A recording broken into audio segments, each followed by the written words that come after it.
Hello mga peeps! Magluto tayo ngayon ng ulam namin. Adobong pusit. Meron tayo ditong pusit na maliliit lang. Luya, sili, sibuyas, kamatis, asukal para may konting tamis, tapos paminta at yung pampalasa natin. Tapos suka at toyo. Magdisayin muna natin yung bawang at sibuyas.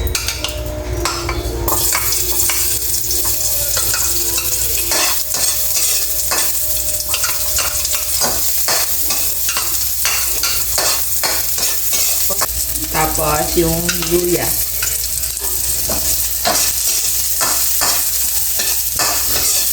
Tapos yung sili mamaya na.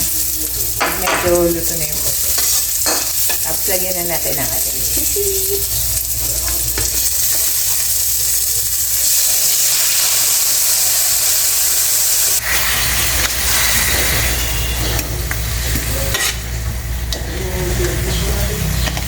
Hindi na natin ito lalagyan ng tubig kasi magtutubig na yung pusit mismo.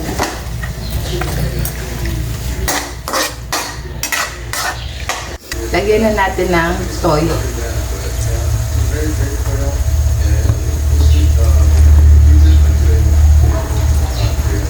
Tapos suka. Siyempre mas magdami yung toyo kaysa sa suka. Tapos, lagyan na natin ng konting asukal para may konting tamis siya. Tapos, paminta. Pamintang durog.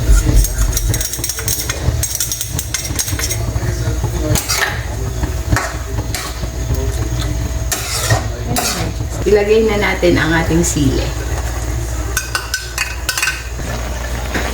Haluin lang natin ng konti, tapos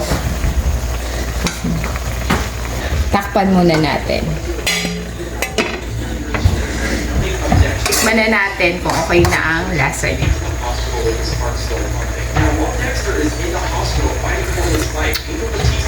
Okay na siya.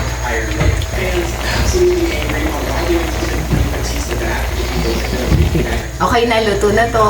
Thank you for watching.